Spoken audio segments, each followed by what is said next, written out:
With the end of November and the holiday season being upon us, it's now time for the December update, so let's see what's new and what's changed. Overall, this update is mostly just a bunch of balance changes and quality of life updates, but many changes impact the core gameplay, so let's see what happened. The first and most important changes we'll cover are ones related to progression and loot.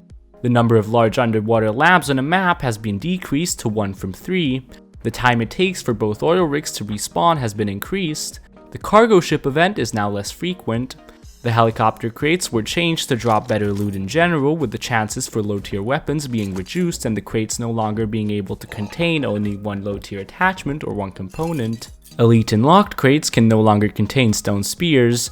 Continuing the storage increases from the past 2 months, the storage boxes of the hot air balloon, rowboat, and submarine were increased to 18 slots from 12, and the container in the Reeb went from 30 to 36 slots of storage. Apart from these, another significant change is that quarries and pump jacks now use diesel fuel instead of low grade. Quarries take 2 minutes and 10 seconds to consume 1 barrel of diesel and yield 50 high quality metal, or 5k stone and 1k metal ore, or 1000 sulfur ore in this time depending on what quarry you're using. Pump jacks also take 2 minutes and 10 seconds to consume 1 barrel of diesel and yield 60 crude oil and 170 low grade fuel in this time. Some changes were also made to rating. The HP of armored doors and double doors was buffed from 800 to 1000, meaning that they now take 3 C4 instead of 2. Upon being destroyed, external walls and gates now spawn building blockers with 300 health that last 2 minutes, so spamming down new walls as they're destroyed to try and defend an online raid is no longer a viable strategy. The despawn times for a few items related to raiding, explosives, aiming modules, MLRS rockets, HE grenades, rockets, SAM sights, bean can grenades, and grenade launchers was increased to 60 minutes to make despawning them harder, and some exploits related to raiding were also fixed. Quite a few quality of life changes were also made this month.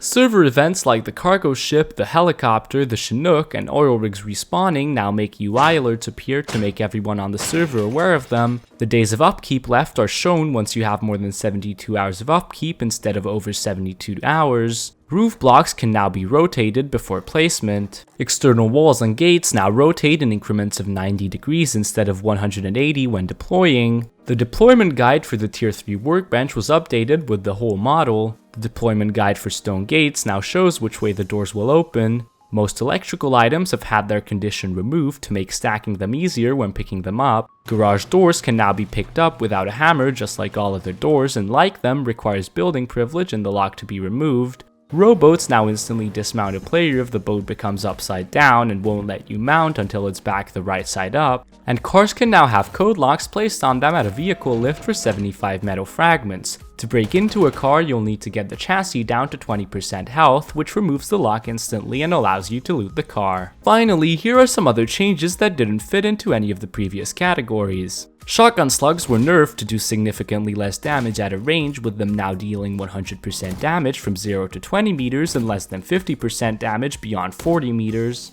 A caboose was added to the outpost so you can now gamble on one without being robbed during the experience. And a burst fire mode was added to the LR300 and MP5, with M being the default toggle fire mode button. So that's it from me. I've been Meemish, and you're now up to speed about the latest news in Rust. If you feel like this video helped you, consider subscribing, joining the Discord server, or maybe even contributing financially to help the channel. Special thanks to Bothered Nickel, Raven the Messenger, and Raz Van Volk for supporting me, and have a great wipe everyone.